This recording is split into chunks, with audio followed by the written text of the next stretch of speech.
Series na Christian Holiness na ito po ay hango sa e-book ni Pastor Noel Espinosa at tayo po ay nasa lesson 27 na.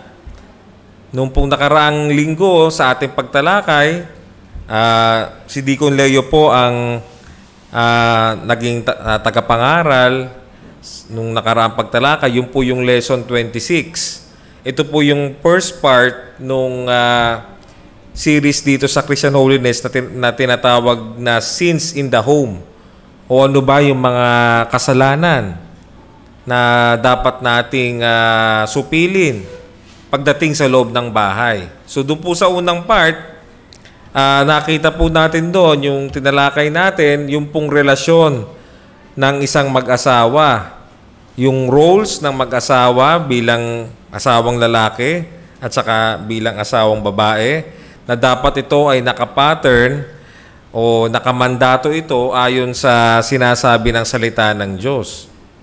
So, nakita natin na dahil ang Diyos ang nagtatag ng pamilya, siya ang nagmandato nito, so siya ang dapat na magbigay ng mga tuntunin o pamantayan kung paano ba dapat magpamilya. So, yun. Salamat at nag-on siya.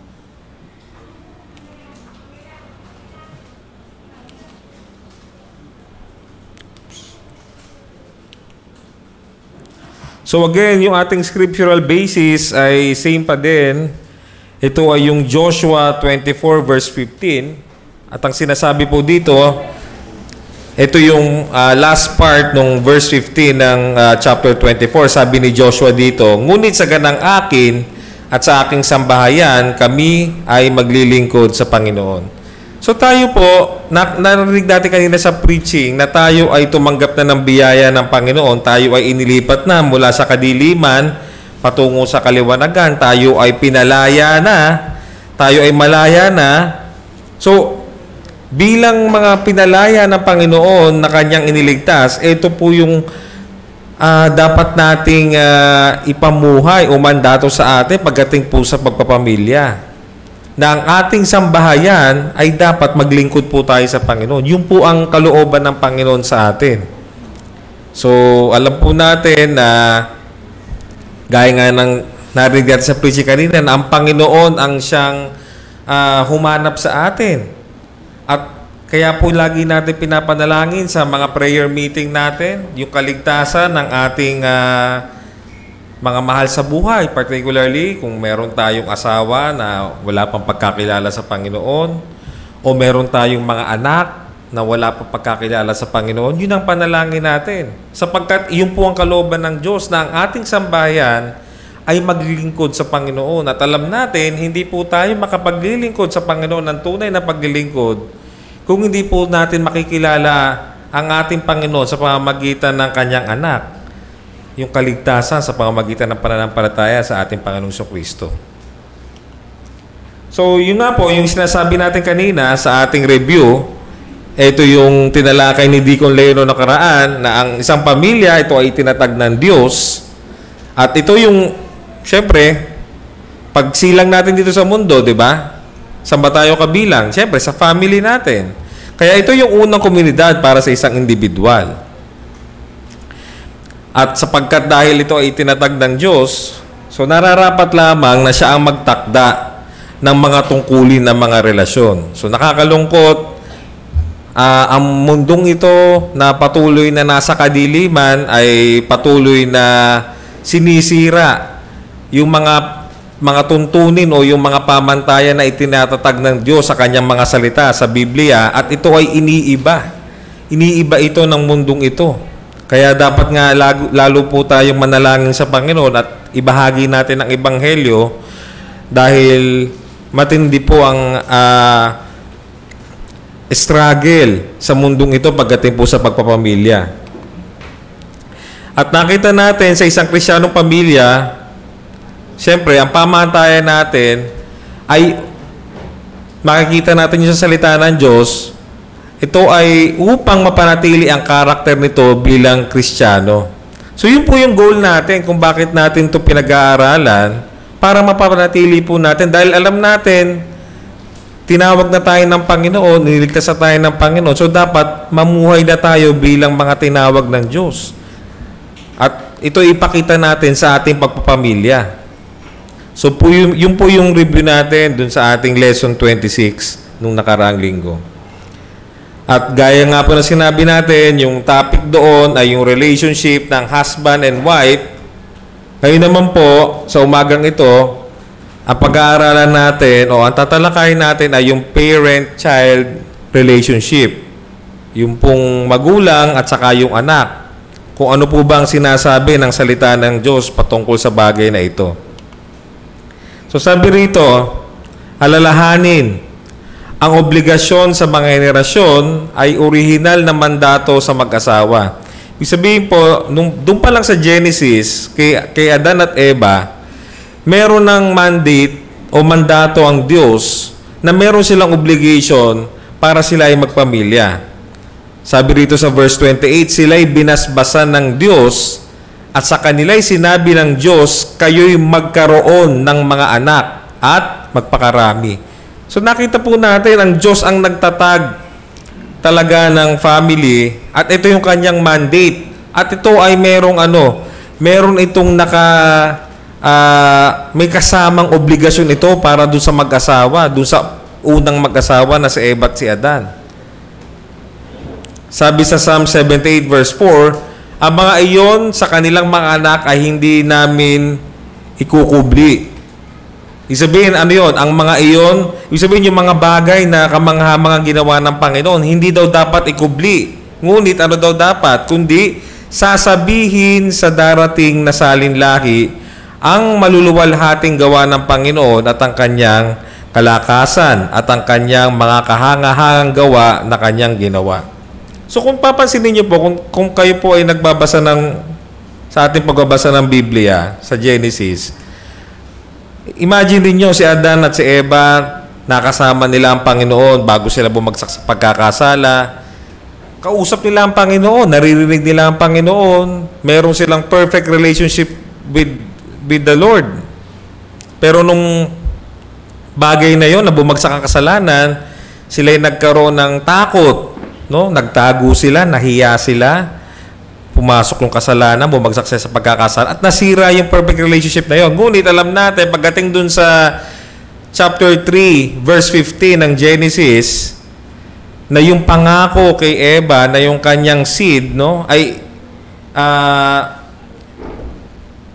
basahin natin yung Genesis 3:15 para meron lang tayong konting context.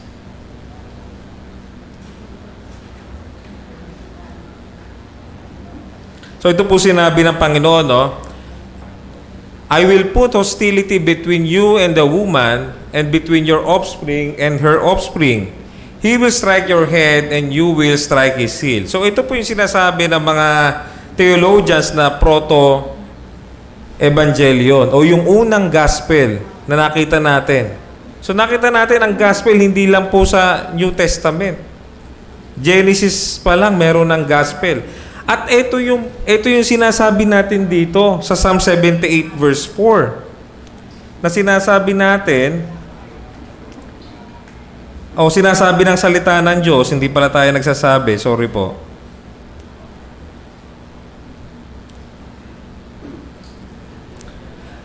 Na dapat sabihin sa darating na salinlahi ang maluwalhating gawa ng Panginoon.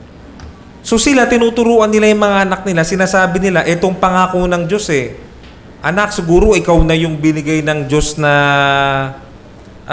tagapagligtas, ikaw na yung seed. Laging ganun sila. Nag-umpisa kay Cain, kay Abel. Kaya lang, si Cain, hindi siya. Pinatay pa niya yung anak niya, so hindi rin si Abel kasi namatay. Pero nakita natin, ganun yung ginagawa nila. Yung obligasyon sa mga henerasyon, sineshare nila yung proto-evangelion, yung Genesis 3:15 na yun, na pangako ng Panginoon.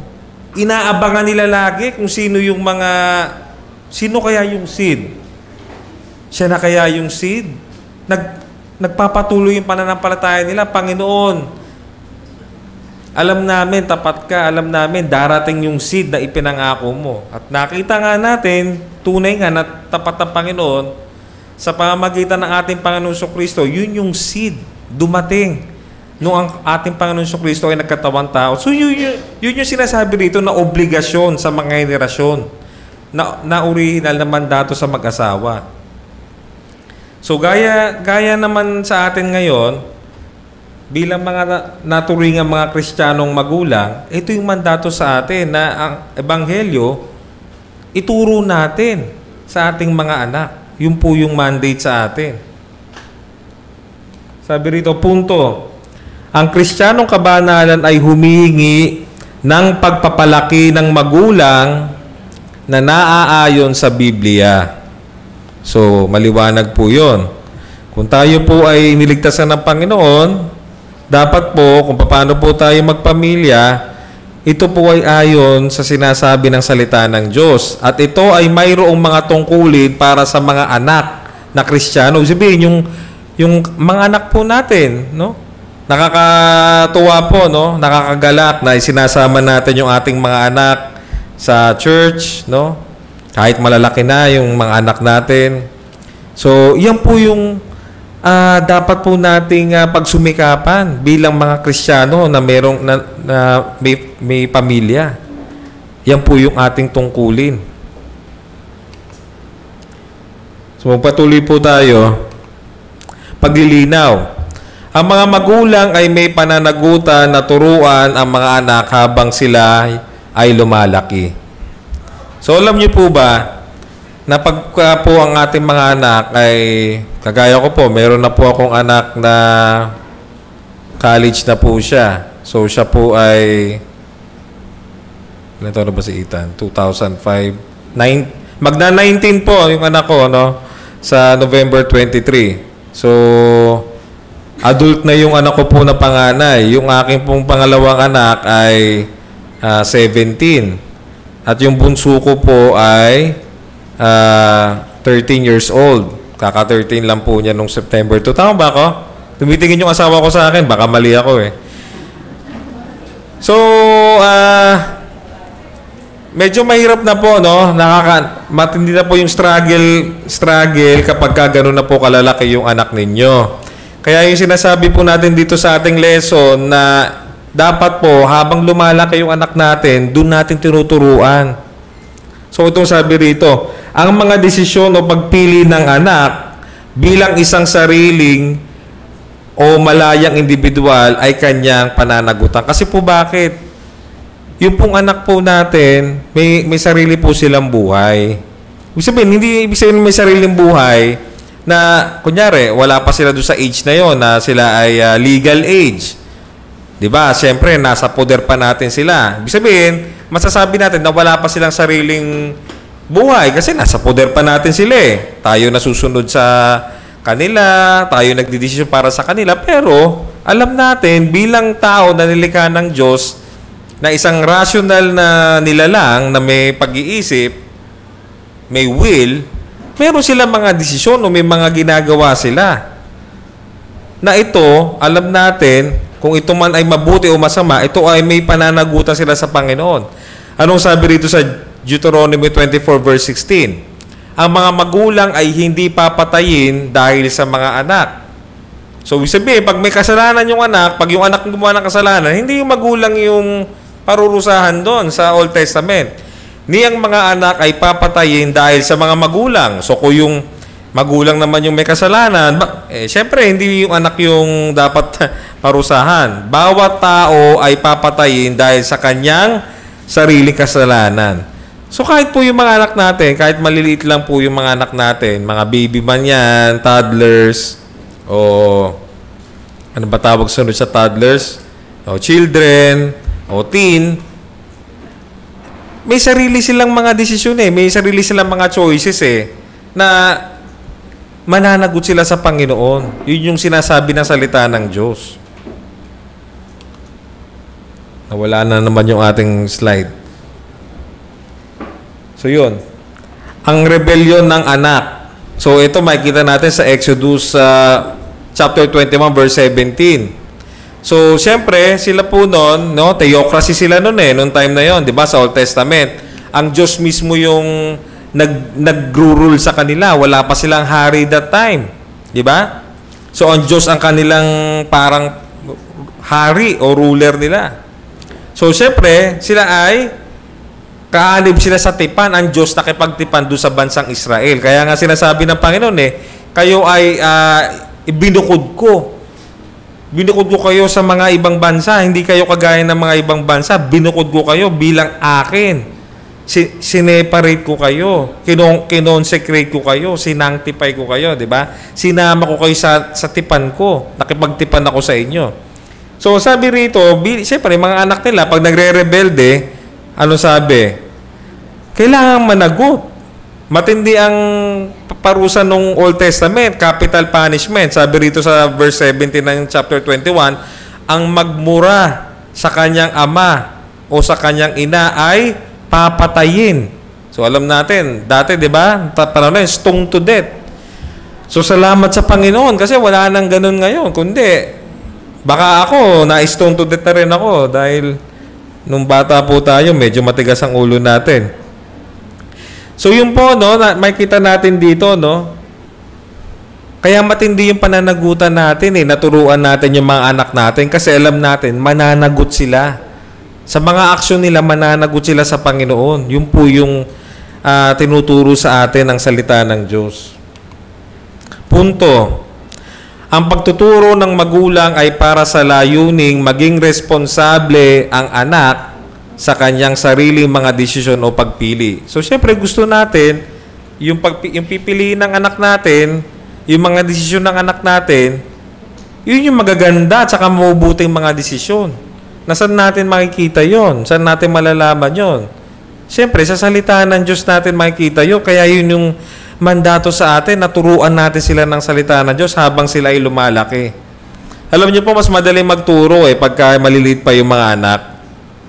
Kapag kasi yung kagaya na ng mga anak ko, medyo iba na yung diskarte.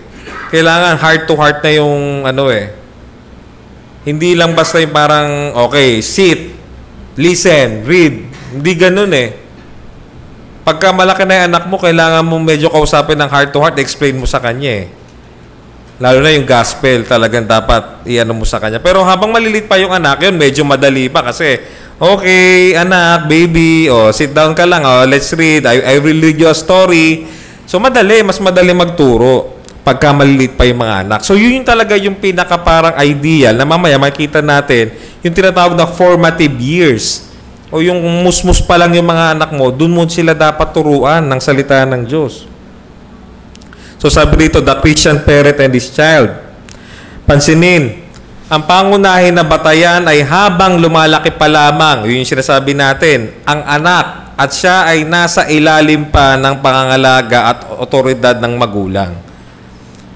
So kung paano natin dapat i-train yung mga anak natin, ito yung dapat na batayan. Habang lumalaki pa lang. Kasi nga po, pagka malaki na yung mga anak nyo, lalo na kunyari may asawa na yung mga anak nyo, may sarili ng buhay yon. Wala na sa poder mo yon.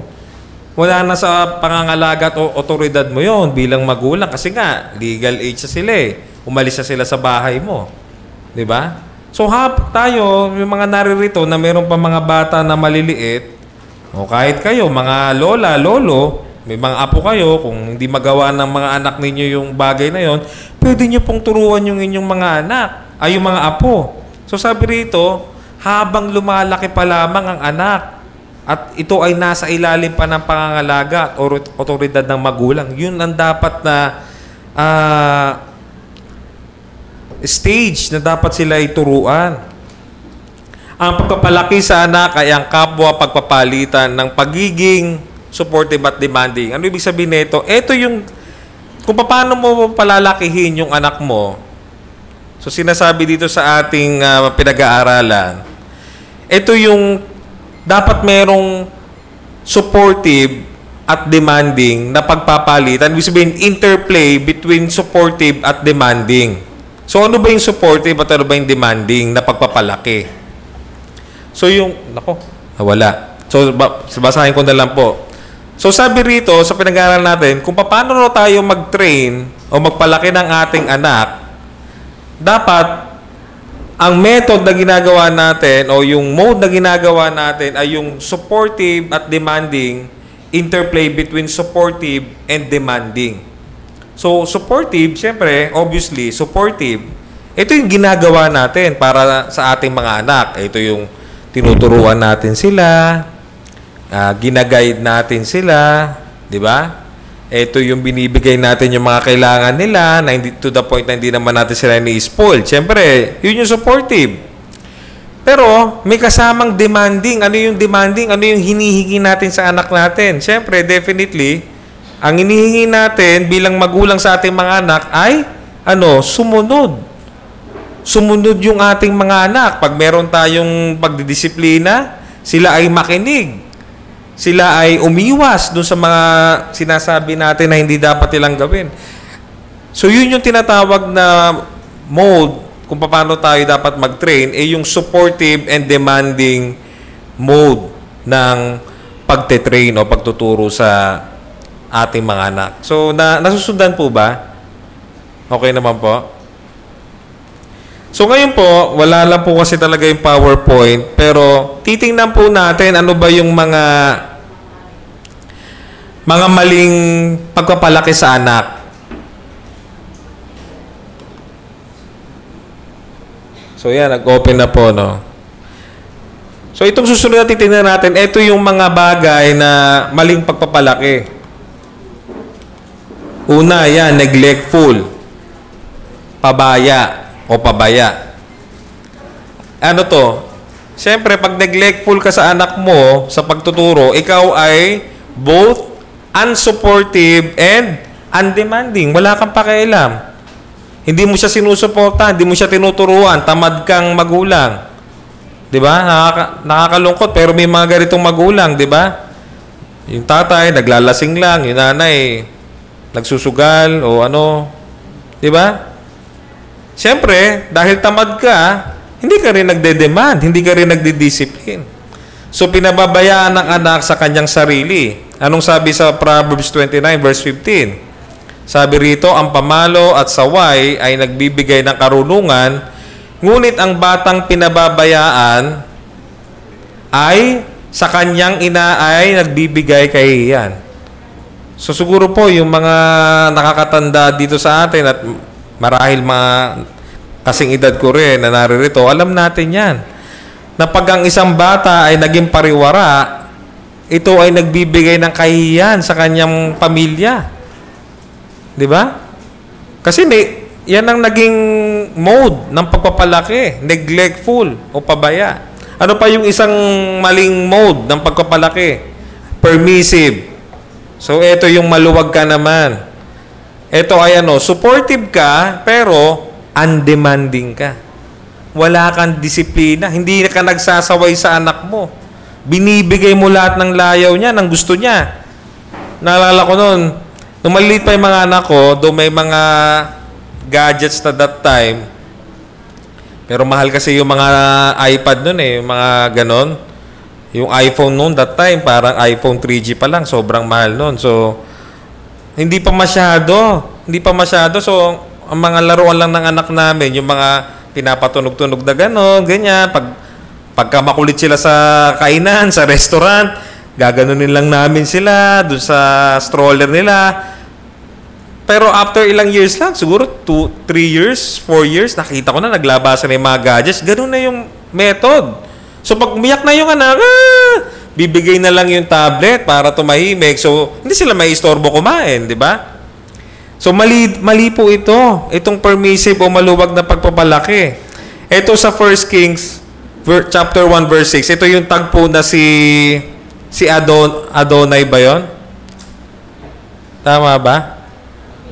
Adonia.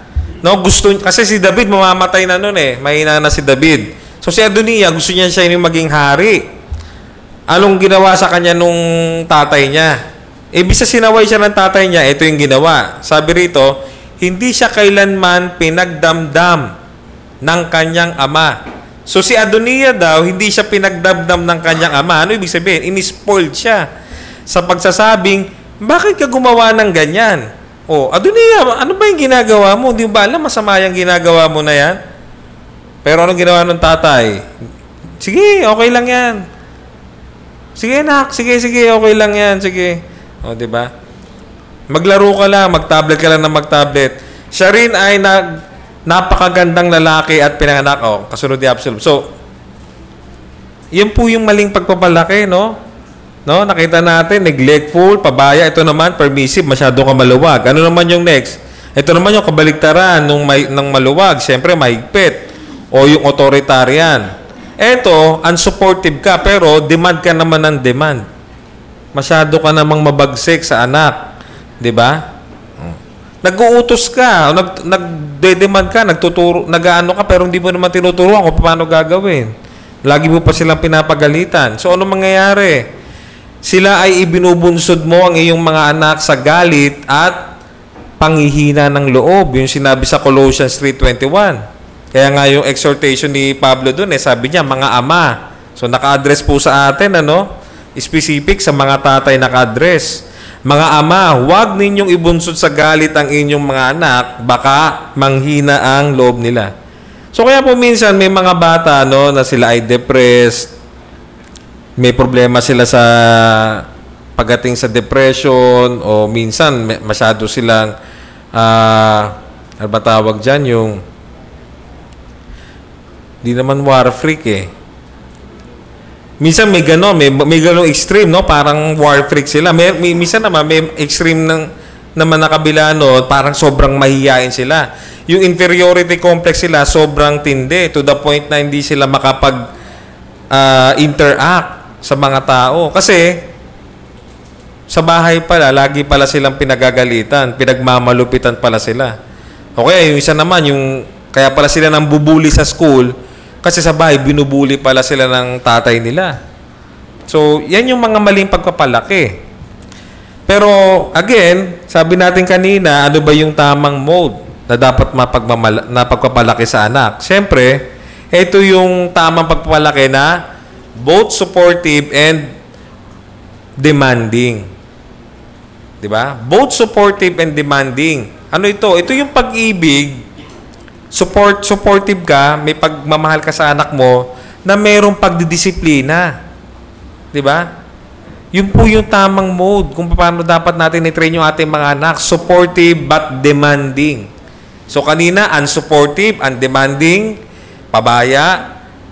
Tapos yung permissive, yung nag-i-spoil ka, supportive ka pero hindi ka nagde-demand, undemanding ka. Yung kabaligtaran naman mahigpit ka sobra, authoritarian ka, unsupportive ka, demand ka lang ng demand. Pero yung wise o yung may karunungang pagpapalaki ng anak ayon sa biyaya ng Panginoon sa kanyang mga salita, ito ay dapat na supportive and demanding mode ng pagpapalaki ng anak. No? Sabi rito sa Proverbs 13 verse 24, ang hindi gumagamit ng pamalo, siyempre, yung discipline, yung rod, ay napopot sa anak niya. Alam niyo po ba na, di ba, di ko alam kung sa US o sa atin ba, bawal na rin mamalo, pwede na tayong isumbong sa DSWD? May ganun na ba sa atin ngayon? Meron na? Meron bang batas na ganon?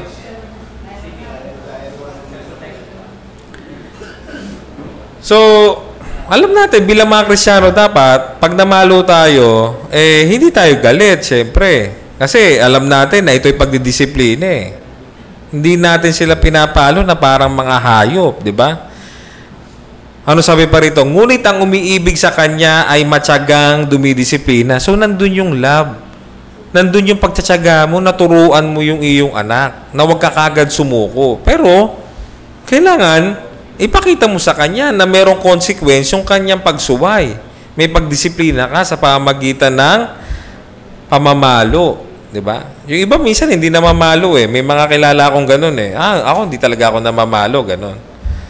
So, sa atin po, bilang mga Kristiyano, biblical po iyon. No?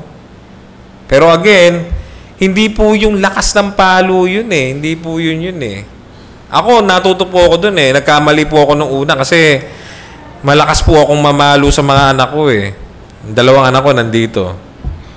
So, hindi pala yon, mali pala yon. Natutunan ko, mali yon.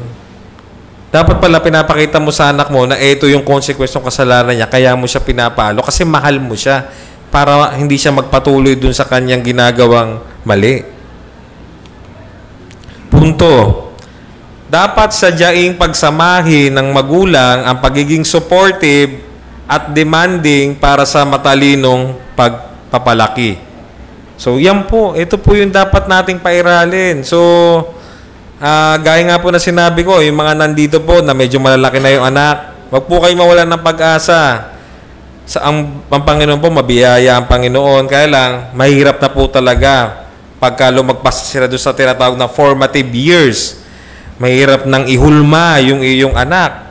Lalo na kung nabarkada na yan o nalulung na yan sa kung anumang masamang elemento. Naku po, napakahirap na pong anuin yan.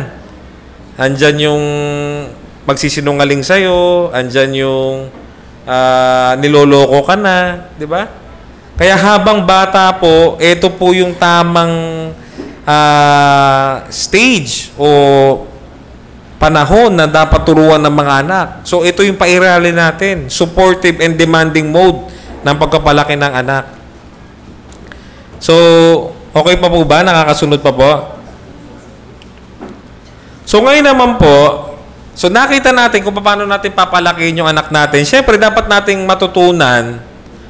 So, paano natin gagawin yon, di ba? So, nakita natin ano yung mode. Supportive and demanding mode. So, alam na natin yung mode. So, paano natin i-execute yung mode na yon? So, alam natin, bilang mga Kristiyano, saan natin kukunin yon? Yung karunungan natin. Siyempre, sa Biblia. Pero dahil ang mundong ito ay patuloy na pabagsak at patuloy na sa paglayo sa Panginoon, siyempre, may sinasabi din ang mundong ito kung paano ka magpalaki ng anak.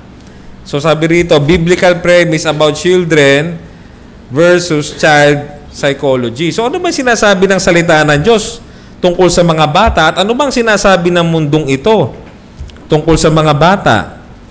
So, una, alam natin bilang mga makasalanan na ang ating mga anak sila ay depraved o meron tayong tinatawag na depravity of the child. So, sa Biblia po natin malalaman po yan na ang lahat po ay nagkasala. So, kasama po yung mga anak natin, kahit yan po ay baby pa, so sorry po, wag po kayo ma-open sa akin, Bible po ang nagsasabi nun, ay makasalanan na po yan. So, makikita nyo, ang cute ng baby nyo, angelic face, pero sinasabi po ng Biblia, makasalanan po yan. No? Depravity of the child. Ano ang pinagmulan yan? So, alam natin, lagi natin naririnig dito sa preaching, pagbagsak ni Adan sa kasalanan na nagdulot ng ating pagiging makasalanan. Romans 5:12, kaya't kung paanong sa pamamagitan ng isang tao ay pumasok ang kasalanan sa sanlibutan at sa pamamagitan ng kasalanan ay ang kamatayan. Diba? Kaya't dumating sa lahat ng mga taong kamatayan sapagkat ang lahat ay nagkasala. So, kasama po yung mga anak natin doon. Dahil simula po nung tayo ay isilang sa mundong ito, dala-dala na po natin yung kasalanan na yon. Kaya nga kailangan natin ng kaligtasan eh. Kaya nga ang Panginoong Hesus ipinadala para iligtas tayo sa ating mga kasalanan, di ba? He will save His people from their sins, di ba? Sa verse 18 din ng same chapter ng Romans 5, kaya kung paanong sa pamamagitan ng isang pagsuway, yung pagbagsak ni Adan, yung pagsuway, ay dumating ang kahatulan sa lahat ng mga tao. Gayon din naman sa pamamagitan ng isang matuwid na gawa, ay dumating sa lahat ng mga tao ang pag-aaring ganap at buhay. Yun yung sa pamamagitan ng ating Panginoong Sukristo, yung Ebanghelyo. Diba? So, pansinin nyo yung mga bata, hindi nyo pa tinuturuan yan. Wala pang ano yan, sabihin natin 2 years old, kahit nga 1 years old minsan eh. Marunong na eh, di ba? Iyak ng iyak, nagpapapansin sa'yo pag di mo binigay yung gusto. Minsan kinukuha mo yung ano, talagang ang higpit ng kamay, ayaw niyang ibigay. Di ba? Kaya sabi mo, wag isubo yung kamay. subo ng subo, di ba? So, paano natin i-explain yun, di ba? Ito explanation nun, depravity of the child. Ano pa? Alam natin, Psalms 51 verse 5, sabi ni David, narito ako'y ipinanganak sa kasamaan at ipinaglihi ako ng aking ina sa kasalanan. So, nasa sinapupunan pa lang tayo ng ating nanay. Tayo ay makasalanan na. Ano yung tinuturo ng mundong ito? Na ang bata ay inosente. Pinanganak na walang kasalanan. Actually, yung sinasabi dyan, pinanganak na walang kasalanan, nangyayari yan kapag yung binautismo na, nawawala na yung, ang tawag doon? Original sin, di ba? So, dahil dyan, merong katuruan na ganyan yung mundo, siyempre, ay, hayaan mo lang yan. Hindi pa niya alam yan eh. Inosente pa yan, hayaan mo lang siyang ganyan yung gawin niya.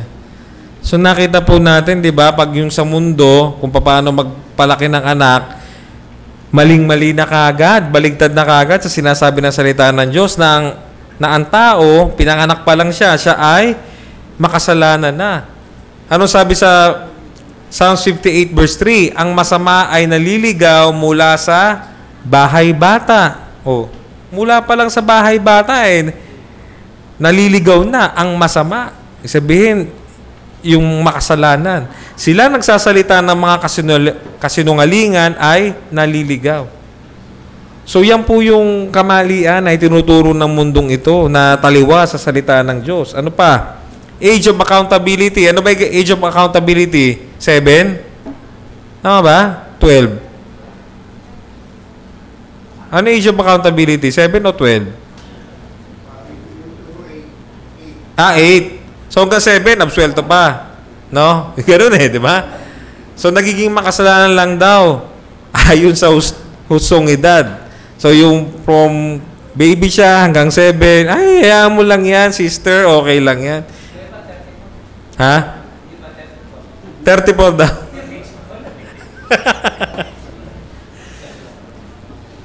Pastor? Meron kasi nadaluhan sa mga pastor yung nagpupusit sa bata, yung Thanksgiving niya. Ang bata daw, makakapagpubig lang ng kasalanan pag 7 years. Yun. 7 po, sabi. Nakakalungkot kasi pastor yung nagpupubig. 7 yan. So ito po yung mga sinasabi ng mundong ito na ako po, kahit nung bata ako, ito rin yung akala ko, ay, wala pa akong 7. So, okay pa ako, hindi ako di ba? Pero mali po ito. Mamamali po tayo rito pagka ito mga pinakinggan natin. Anong implikasyon nito? Ipinapakita kung bakit ang isang anak na pinabayaan sa kanyang sariling kalayawan ay nagbibigay ng kahihiyan sa magulang. So, Proverbs 29 verse 15, di ba? Nagbibigay ng kahihiyan sa magulang. No? So, wag po natin tayong mamali dito. Itong ang bata, inosente. Ang bata, pagka wala pang 7, walang kasalanan yan. So, hindi mo didisiplinahin niya. Sabihin, grabe ka naman, Brother Anthony. Wala pang alam yung anak mo. Musmus pa lang yan kung pagsabihan mo naman, grabe. So, hindi po tayo dapat mamali sa bagay na yon. So, ito po yung sunod, no? Ito yung malleability. Yung malleability, sabihin lang nito, yung paghubog, no? Malleability of the child.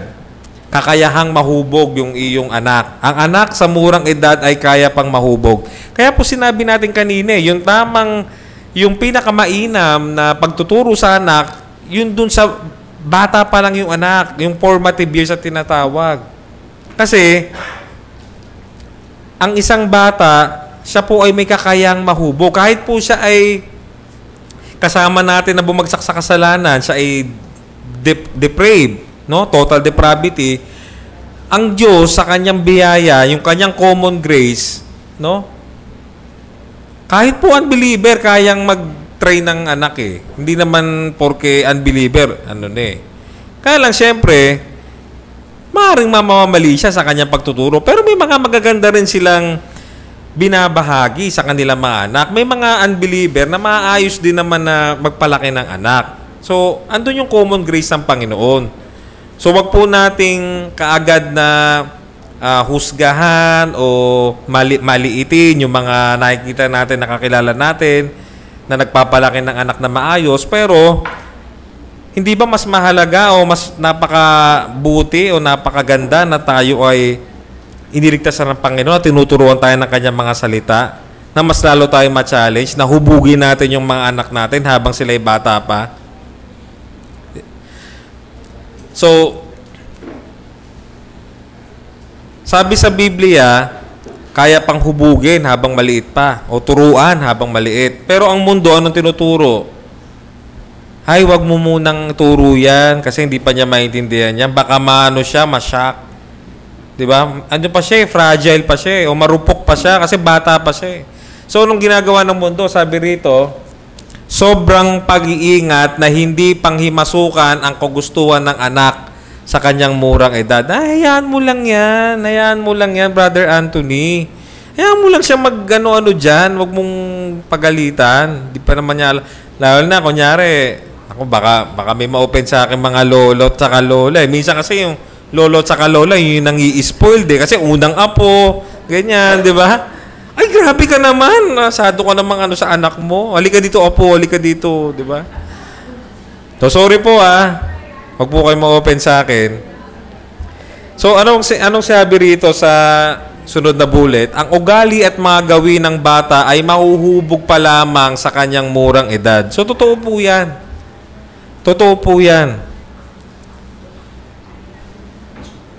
Yung pong anak natin, kaya pa nating i-mold yan habang bata pa. Pero, gaya nga na sinabi ko kanina, pag malalaki na, yun na. Antigas na nun Mahirap nang anuhin yun. Grabe na yun. Lalo na kung napabayaan mo ng husto talaga. Lalaban di ba? May pangil na. So, yung pangatlo, siyempre, alam natin, bilang bata, curious siya. Di ba? Marami siyang gustong malaman Likas sa isang bata, matapos na siya ay mamulat o magkaroon ng kamalayan sa mundo na maging, curious. No? So, sabi rito, likas sa isang bata ang sumunod sa pagtuturo ng magulang. O, alam niyo po ba yon? Sabi rito sa Proverbs 1, verse 7-8, ang takot sa Panginoon ang pasimula ng kaalaman. The fear of the Lord is the beginning of wisdom. Ang karunungan na turo ay hinahamak ng hangal. So, ang mga taong hiwalay sa Diyos, hinahamak yung turo. No? Pero, ang sabi rito sa verse 8, anak ko, dinggin mo ang turo ng iyong ama at huwag mong pabayaan ang aral ng iyong ina. Ito, pinag-usapan namin ito ng misis ko. Sabi sa kanya, bakit ganito yung sinabi? Sabi rito, dinggin mo ang turo ng iyong ama. So, specific yung turo sa tatay. At sabi rito, huwag mong pabayaan ang aral. Ano ba yung pinakaiba ng turo at saka yung aral? Yung aral daw, pabayaan ang aral ng iyong ina. Ngayon sa akin, nung nag-usap kami ng misis ko, ng wife ko, sabi ko, kasi nga yung lalaki siya yung nagtatrabaho, so umaalis siya ng bahay. So bago siya umalis ng bahay, magbibigay siya ng instruction sa mga anak niya na ito yung gagawin nila. So pag alis niya, syempre maiwan yung nanay. Nanay, ituturo kung paano gagawin yung instruction. Yun yung aral. So, sabi ni daddy, dapat ganito. Sabi ni daddy, so, kung paano gagawin ng bata yon, step by step, kung ano man, yun yung role ng nanay. So nakita niyo po, yung role ng nanay at tatay sa pagtuturo ng anak, yung tatay nag-i-instruct. Yung nanay, tinuturo kung paano gagawin yung instruction ng tatay. Kasi yung tatay yung leader Siya yung nagbibigay ng batas Siya yung nag-i-instruct Pero syempre, tatay, nagtuturo din. Pero primarily, sa Biblia, makita natin yung role ng tatay at nanay. Since yung nanay, mas priority na yung bahay, di ba, yung home, siya yung nagtuturo sa mga anak niya, yung nanay. So, imagine niyo kunyari ang nanay, laging wala sa bahay. Sino magtuturo sa mga anak? Kapitbahay, di ba? O kaya, kung may yaya kayo, di ba? O. Kung hindi tuturuan ng magulang ang mga anak, ay matututo sa iba. Yun nga. Magugulat ka na lang, bakit yung anak mo nagmumura na? Kasi po yung kapitbahay mo, doon lagi tumatambay yung anak mo.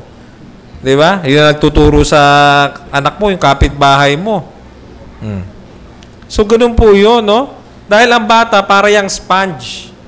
No, alam niyo yung sponge, yung humihigop ng tubig, yung pangkuskos, di ba? Yung sponge.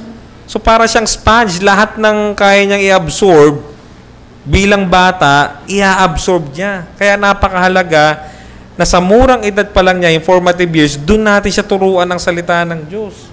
Turuan natin. I-ano natin yung mode na supportive and demanding mode ng pagpapalaki. At huwag tayong sumunod kung ano yung sinasabi ng takbo ng mundong ito kung paano magpalaki ng bata. So nakita po natin, no? Nakita natin ano ba tamang mode, supportive and demanding. Nakita natin saan ba dapat natin makukuha kung paano natin sila palalakihin. Siyempre sa salita ng Diyos, hindi sa mundong ito. Ngayon naman, paano na natin gagawin? Ano yung duty natin? 'Di ba? So sabi rito sa lesson ni Pastor Noel, ito na yung practical application, no? May sinasabi siya rito yung paraan, pamantayan at saka yung insentibo, yung incentive. 'Di ba? So paano natin gagawin 'yon?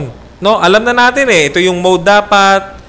Alam natin na yung knowledge o yung wisdom kukunin natin sa salita ng Diyos. Ngayon i-execute na natin sa pagkapalaki natin sa anak natin. So ito yung sinasabi sa Proverbs 22 verse 6, no? Yung sikat din to, 'di ba? Train up a child in the way he should go. So sabi rito sa Tagalog, sanayin mo ang bata sa daan na dapat niyang lakaran, at kapag tumanda na siya ay hindi niya ito tatalikuran. Ano yung pa naalala ko sa bahay namin, meron kaming libro yung nanay ko. Yung naalala kapatid ko. Nakita mo yung libro na Train Up a Child? Harold J. Sela ba yun? Pero si Harold Sela, medyo hindi ko i-recommend po sa inyo, no? Pero yung libro na yon, siguro binasa ng nanay namin yon. Tingin ko ano yun okay din, no? Nakatulong din sa kanya. Kasi, yun nga, train up a child in the way he should go, no? Na kapag tumanda na siya, ay hindi niya ito tatalikuran. So, ito na ngayon yung practical application, no? Paraan. Ano ang paraan? Sanayin mo ang bata. So, ano yung sanayin? Turuan mo. 1 Chronicles 25 verse 7, no? Sabi rito, yung mga kapatid daw ay sinanay sa pag-aawit sa Panginoon. Lahat ng biyasa ay 280. So, nagte-training. So, ibig sabihin yung anak mo, tinetrain mo. Sinasanay mo. Psalms 18:34, sinasanay niya ang aking mga kamay para sa pakikidigma. Ano pat aking baluktutin ang aking mga kamay, ang panang tanso. So, yan yung application. Turuan mo talaga yung anak mo, sanayin mo, no? I-train mo talaga. Hindi lang yung basta kinikwentuhan mo, talagang pinapakita mo kung ano yung dapat gawin. Di ba? Then sunod yung pamantayan. Di ba? Ang bata sa daan na dapat niyang lakaran. So, tuturuan mo siya. So, ano yung standard? Ano yung pamantayan ng pagtuturo mo sa kanya? Siyempre, sa daan ng karunungan. So, sabi sa Proverbs 4 verse 11, itinuturo ko sa iyo ang daan ng karunungan, pinatnubayan kita sa mga landas ng katuwiran. So, basically, tinuturo natin salita ng Diyos. Sa murang edad pa lang, tinuturo na natin si Kristo sa kanila, ang ebanghelyo ni Kristo. Alam niyo po ba kahit bata, pwede niyo na siya turuan ng gospel, hindi niyo naman kailangan ituro kagad yung sanctification, regeneration. Hindi po yun. Gospel lang. No? Jesus Christ. May mga children books, di ba, na stories about Jesus na yun. Yun yung pamantayan. And then panghuli, yung pangatlo, ano yung bunga nito? Ano yung incentive pag ginawa mo to? Yung paraan mo, tinitrain mo, ang standard na ginagamit mo sa pagtitrain? Gospel o salita ng Diyos about Jesus? Siyempre, kapag siya ay tumanda na, hindi niya na ito tatalikuran. So, yun yung pinaka-goal eh. Yun yung gusto natin eh, bilang mga Kristiyano, ng mga anak natin maligtas. Di ba? Actually, kung tayo po ay talagang Kristiyano na, hindi po masamang mahangad, no, na balang araw mga anak ko maging successful na engineer o kung ano mang field na sila ay kung ano mang karera ang kanilang kinukuha, na sila ay magkaroon ng magandang trabaho, hanap buhay, magandang pamilya, maayos na buhay. Pero masigit po ito eh, na tinuruan mo sila ng salita ng Diyos na sila ay nakakilala kay Kristo at nagkaroon sila ng buhay na walang hanggan dahil panghabang buhay nilang dala-dala to. Ito yung pinaka-priority mo. Bukod dun sa, yung mga bagay na yon, secondary na lang dapat yun kung talagang tayo ay mga Kristiyano na. So yan po yung bunga niyan. No? Yan yung incentive niyan, na kapag tinrain mo ng tama ang iyong mga anak, ayon sa salita ng Diyos, pag tumanda na sila, dala-dala na nila to. Hindi na to mawawala sa kanila. Di ba napakaganda po na bagay yan? So nakita po natin, no? So paano naman kunyari malaki na yung mga anak, no? O kaya yung anak yung believer, yung parents naman yung unbeliever. So paano yung relationship na yon? So maaari rito may mga ganon. Ang magulang ko hindi Christian, ako lang Christian sa bahay. So sabi rito, balancing pagtaya sa paninindigan sa pananampalataya o yung conviction mo, siyempre, Kristiyano ka na eh. At respeto sa magulang, siyempre, kailangan balansehin mo. Alam mo, magulang mo pa rin sila. Kahit sila ay unbeliever, kailangan respetuhin mo sila. Hindi pa pwedeng sasabihin mo, kasi kayo, mga anak kayo ng kadiliman eh. Eh, hindi po ganun yon. Magulang mo po sila eh. So, dapat po balanse yung ano natin. So, ano po sinasabi na salita ng Diyos dito? Huwag hamakin ang relihiyon ng iyong magulang o pamilya. So, ano po ibig sabihin niya? Huwag hamakin ang relihiyon ng iyong magulang o pamilya. Dito po sa Acts 17 verse 22, ito yung si Paul nagpipreach siya dito eh. Dito sa mga taga-Athens. So, sabi niya, nakita ko mga relihiyoso kayo. Nakita ko meron kayong Diyos na sinasamba pero hindi nyo kilala yung Diyos na yan. Ngayon, andito ako sa inyo ngayon, namamanig ako sa inyo. Gusto kong ipakilala sa inyo kung sino yung tunay na Diyos. So tayo, kung tayo man ay may unbeliever na magulang, the way mag-share tayo ng gospel, dapat merong love. Na ang goal natin, alam natin na sila ay nasa kamalian, nasa kabulagan sila. Paano natin sila maaabot kung gusto lang natin debatihin sila ng debatihin, di ba? So, mali. Pero, siyempre, babalanse tayo doon. Anong sabi sa 1 Peter 3:15? O, ito yung tinatawag na verse ng apologetics, di ba? Sabi rito, kundi sa inyong mga puso ay pakabanalin ninyo si Kristo bilang Panginoon. So, inuna ni Pedro eh, pakabanalin ninyo si Kristo bilang Panginoon. So, dapat makita sa atin si Kristo. Pero, lagi kayong maging handa na ipagtanggol sa bawat taong humihingi sa inyo ng katuwiran ang tungkol sa pag-asang nasa inyo. O yung sa, ano sabi sa English? Contending for the faith. Di ba? Ano yan? Oo, di ba? Give reason. O yung apologetics sa tinatawag, di ba? So, yun po yung pagbalanse doon. Pero, alam natin, magulang natin to eh. Hindi pwedeng pasigaw, hindi pwedeng padebate. Pag-abot sa kanila na ebanghelyo yung ginagamit natin. Ano pa? Magbigay ng magalang na di pagsang-ayon sa gawaing may kinalaman sa mga Diyos-Diyosan. O yun, kunyari, kagaya sinabi ni Pastor Joey kanina, yung Diyos nila, binibit-bit nila, dinadamitan. Eh, wag po nating anuhin agad sila na naalala ko na meron pang yung pinagwawasak daw yung mga riboto sa bahay. Eh, nagalit tuloy yung yung lola kasi pag uwi sa bahay, wala na yung mga rebulto niya. Hindi po tayo nakawin ng doon. Alam niyo po ba yung nangyari dito sa Daniel 3:16, no? Nung si Shadrach, Meshach at Abednego, no, sila ay parurusahan. Pinapano sa kanila ni Nebuchadnezzar Nagalit si Nebuchadnezzar sa kanila, itatapon sila doon sa hurno doon sa apoy. Ito lagi sinasabi ni nung tatlo, hari, paulit-ulit doon sa verse 16. Nebuchadnezzar. Ibig sabihin, meron silang pagbigay ng galang kay Nebuchadnezzar. Hindi namin kailangan sagutin ka sa bagay na ito. 17, sabi niya, mangyari ng aming Diyos na paglilingkuran namin ay makapagliligtas sa amin sa hurno na nagniningas sa apoy, ay hayaang iligtas niya kami sa iyong kamay, O Hari. Sa 18, meron ulit. Ngunit kung sakali mang hindi, dapat mong malaman, O Hari, na hindi kami maglilingkod sa iyong mga Diyos. So sinasabi niya na hindi siya susunod dun sa mga ganong bagay, pero may respeto. 'Di ba? So, diyan po Pero syempre, alam natin, babalanse tayo. Pag pinipilit na tayo, kailangan manindigan tayo sa salita ng Diyos. Dahil sabi ng Panginoon Jesus sa atin? Ang umiibig sa ama o sa ina ng higit kaysa akin ay hindi karapat-dapat sa akin. At ang umiibig sa anak na lalaki o anak na babae ng higit kaysa akin ay hindi karapat-dapat sa akin. So, yun naman yung balanse nun.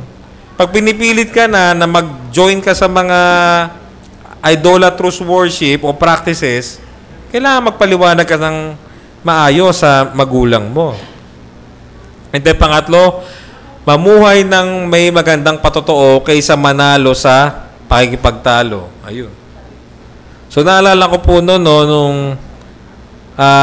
unang dumating sa akin yung Doctrines of Grace o yung Reformation, no? Yung tatay ko, nag-uusap kami lagi Kasi halos magkasama kami pag wala akong pasok, pinagmamaneho ko siya. So, dahil alam ko yung tatay ko, hindi niya alam yung mga Doctrines of Grace. Ang alam niya, yung charismatic pa. So, inaano ko siya doon. Sabi ko, Dad, alam mo ba, total depravity, ganyan. Lahat tayo makasalanan, ganyan. Unconditional election, may pinili lang. So, na-realize ko, mali pala yung ginagawa ko dati. Imbis na yung tatay ko, nadedebate ko na yung tatay ko. So, napakainit ko po nung mga panahon na yon na nung unang dumating sa akin yung Doctrines of Grace, na gustong-gusto ko yung tatay ko, parang ma-persuade ko siya na, hindi, ito yung tama, hindi yung mga natutunan natin dati. So, hindi po dapat ganon. Hindi po dapat tayo makipagdebate o makipagtalo pagdating sa bagay na yan. Bagkus, i-share natin yung ebanghelyo sa ating mga magulang na walang pagkakilala sa Panginoon. So, ano po ang challenge sa atin? Siyempre, hayaang ang kabanalan ng relasyong magulang sa anak ay maglarawan ng pag-ibig ng Diyos sa kanyang anak. No? Paano ba nilarawan ng salita ng Diyos sa Biblia yung pag-ibig ng ama sa anak? Ano sabi rito sa John 3:35? Minamahal ng ama ang anak at inilagay sa kanyang kamay ang lahat ng mga bagay. Isipin niyo po, yung anak, yung obedience ng anak, na siya ay mag-incarnate, magkatawang tao siya upang gawin niya yung pagliligtas na pinlano ng ama simula pa, bago pa likhain ang mundong ito, Alam na ng ama kung paano yung gagawin niya Na yun ay kanyang pinlano sa pamamagitan ng pagpapadala ng kanyang anak, na yung anak willingly, out of his love sa kanyang ama, ay nag-submit, nagpakababa. Nakita natin yun saan ba yun? Philippians? Di ba? Philippians yun Di ba? So tayo ganun din. Bilang magulang, ipakita natin yung pag-ibig natin sa ating mga anak, naturuan natin siya. At yung mga anak naman natin, sa kanilang pag-ibig din sa atin, sa biyaya ng Panginoon, ay sumunod sa atin. So, yun yung dapat na makita sa atin bilang mga Kristiyanong pamilya. pagdating sa relasyon ng magulang sa anak. So tapos na po yung ating Sunday School. So meron po bang gustong mag-clarify bago tayo mag-lunch o may tanong? Sige po, Pastor. Yung nabanggit kanina yung pamamalo, ano ba yung tamang pamamalo? Diba, halimbawa, yung mga asawa, diba, dapat paluin sa harapan ng mga tao. Tingin ko hindi po dapat dapat po siguro sa kwarto Okay. sa bahay. Hindi dapat pagalitan siguro sa public.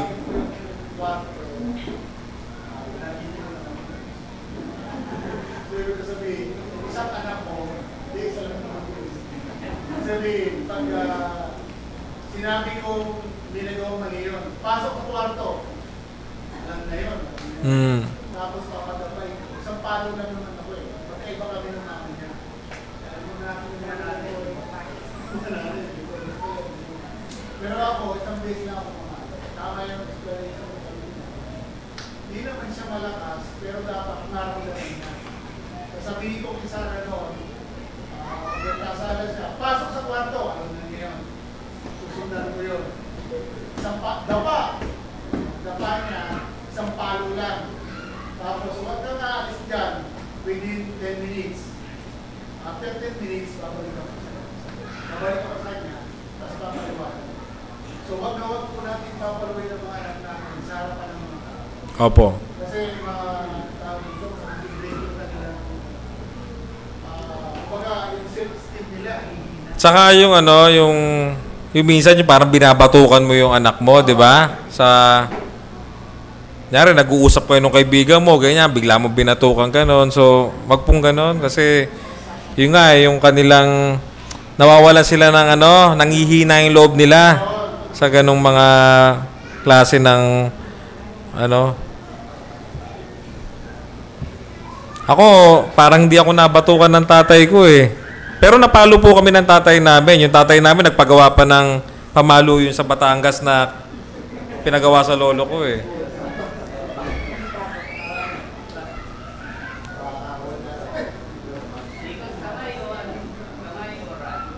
Rad yung sinabi sa Bible eh. Actually, marami akong inaral tungkol dyan eh. Pero si Paul David Tripp, sabi niya, rad.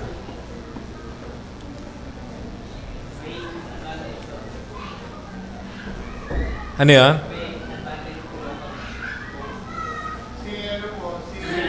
Nalala ko, isa nagsalita si Pastor Noel. Sa church daw nila doon, mayroong pangalan talaga na kasabi. Pero hindi naman ibig sabihin para pinapakita lang mali yung mga bata, pwedeng paluin. Pero hindi may ibig sabihin na kaya naglagay ng pabalo, bawat magkakamali papaluin. Yung rad kasi, paano ko ba explain? Para meron kang tool eh, di ba, na pagdidiscipline mo sa kanya eh. Hindi lang siya ginagamit mo yung bare hands mo na, alam mo yun, kasi pag bare hands, parang sinasaktan mo lang siya eh. Eto, talagang pinapakita mo sa kanya na eto yung mode ng discipline, kaya tayo may rad. Ibig sabihin, hindi to something lang na hinampas lang kita.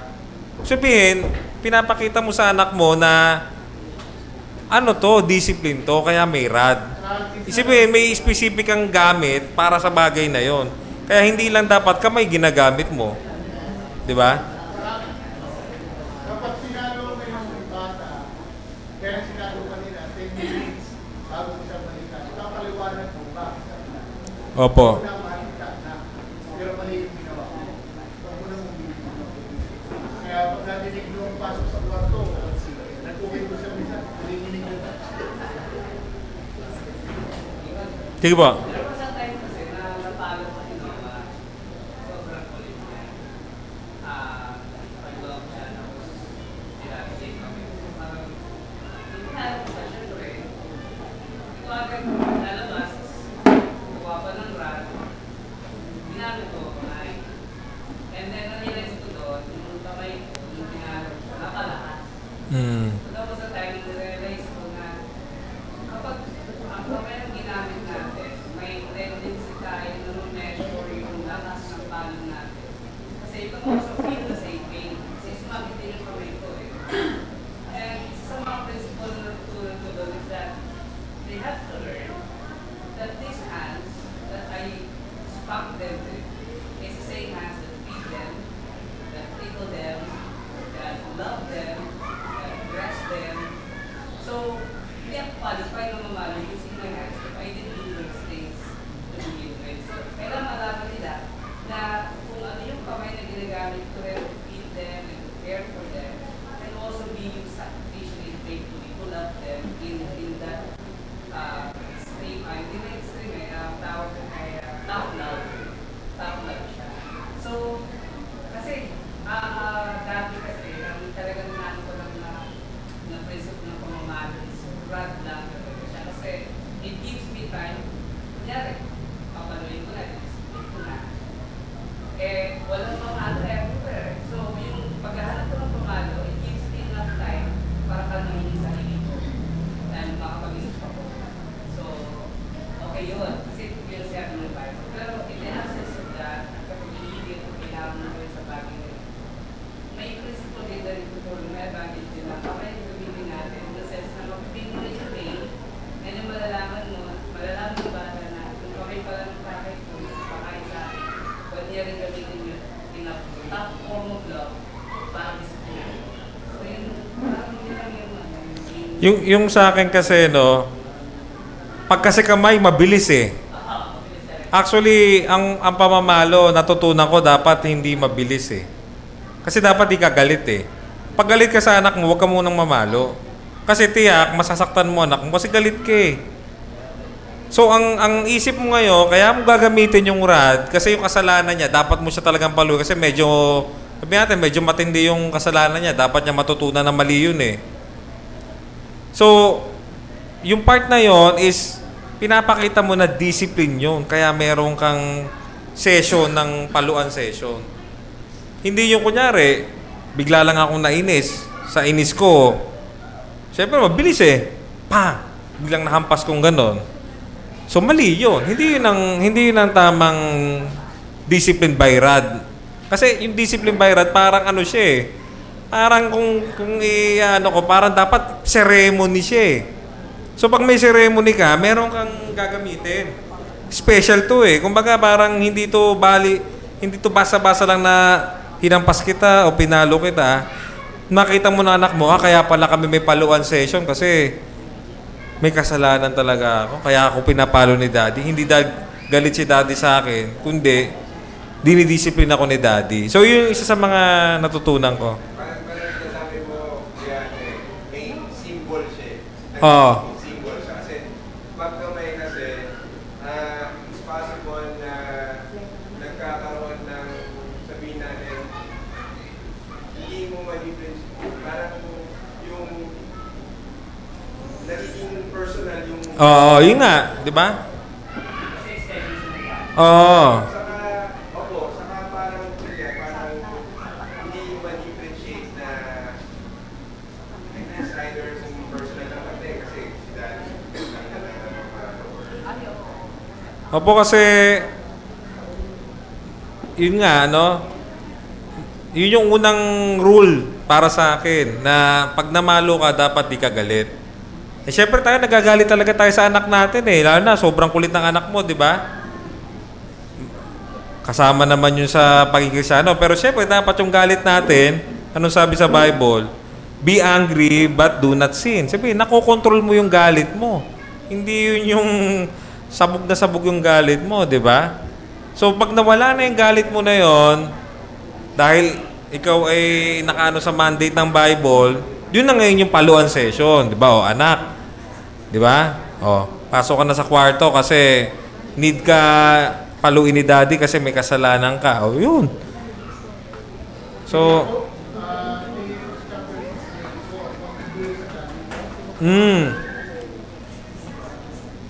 So yun po yung aking ano doon pagdating sa rad. Ano, meron pa po ba? Si Papa Arnel.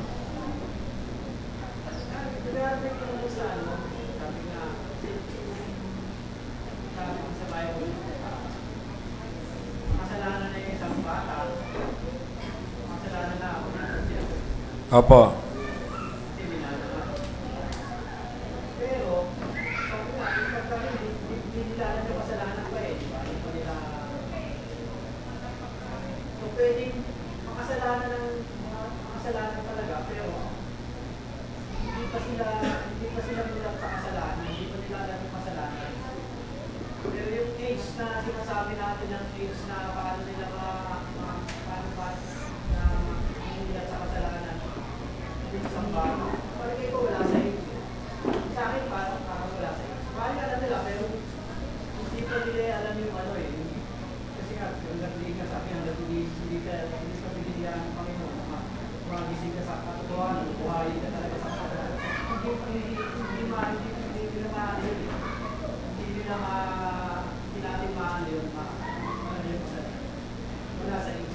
Tama po yun, kaya nga po yung sinabi natin kanina, yung sa age, yun yung sa mundo. Ang mundo, tinuturo, may age of accountability, may innocence. Pero ang Biblia, hindi nagtuturo ng age. Ang tinuturo ng Biblia, sa sinapupunan pa lang, makasalanan ka na. May status. Diba? Ibig sabihin, wala yun sa na naging makasalanan ka nung gumawa ka na ng kasalanan. Hindi yun Kaya ka gumawa ng kasalanan kasi, in the first place, makasalanan ka na. Naintindihan niyo po ba yung total depravity? Ang total depravity, yung radical na pagkamakasalanan ng tao, naka-ingrain sa kanya. Na, kunyari, ang requirement ng Panginoon, tubig na pure.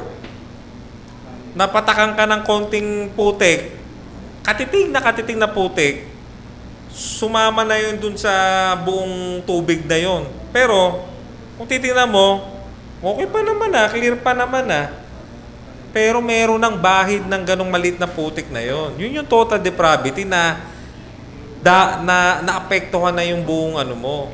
So, tandaan po natin, ang tao, kaya ang tao ay gumagawa ng kasalanan kasi in the first place, makasalanan ng tao. Hindi nagkakasala ang tao dahil nung nag-umpisa na siya gumawa ng kasalanan, doon lang siya naging makasalanan.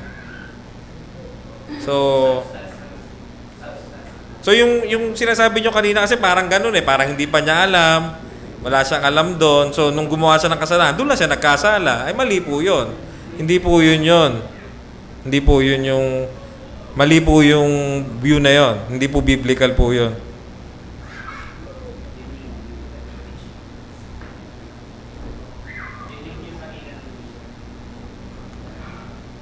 Okay po? Sige po. Last na po kasi kakain na daw. Hindi, sige, pwede pa. Opo. Silent po Bible dyan Hindi natin pwedeng ihusgahan agad na impyerno siya. Hindi rin natin pwedeng husgahan na langit siya. Kasi, do alam natin na makasalanan tayo lahat, pero alam natin ang Diyos mabiyaya. Wala naman tayong ginawa para biyayahan tayo ng Diyos di ba? So kung tayo walang ginawa para tumanggap ng biyaya ng Diyos, yung baby na yon, wala rin siya magagawa para tumanggap siya ng biyaya ng Diyos. Kung siya ay kasama sa mga elect, dahil di natin alam, Diyos na nakakalam, diligtas yung baby. So, wag tayo maging dogmatic doon. Yun yung sinasabi ko doon. Pero sa akin lang po yun Ang pinaka-safe na yung bakit sanggol na namatay, hindi natin pwedeng sabihin na nasa anak. Yun, tama po. Hindi natin sabihan. Yes. Kaya po kunyari, tayo po ay nag-service sa patay, so dapat wag po tayong magbigay ng assurance doon sa mga magulang na, ay, langit yung baby mo kasi, di ba? So sige po, pwede pa po tayo magkwentuhan mamaya habang kumakain. Mag-pray na po tayo. Manaming Diyos na banal, na makapangyarihan sa lahat, kami po ay muli nagpapasalamat sa lahat ng aming napag-aralan. Salamat po sa mga biyaya ng karunungan na inyong pinagkaloob sa amin, sa bagay na pagpapalaki sa anak, sa mga natutunan namin. Nawa Panginoon, tulungan nyo kami na sumunod kami sa inyong salita, sa inyong mandato, na ayon sa inyong salita sa Biblia, na sa gawa ng Santong Espiritu ay magawa namin ito na mapalaki namin ang aming mga anak na nagbibigay ng kaluguran sa inyo ng may kabanalan. Ama, pagpalain nyo rin po mga pagkain na aming kakainin sa tanghaling ito. Kayo po mag-bless sa mga pagkain na ito na source ng kalusugan, kasapatan ng aming lupang katawan, at i-bless nyo rin po, Panginoon, ang mga kapatid namin na siyang nag-prepare, na malengke, nagluto, at ang mga magsuserve ng mga pagkain na ito. Purihin po kayo, Ama. Ito po ang aming dalangin sa pangalan ng aming Panginoon Jesus. Amen.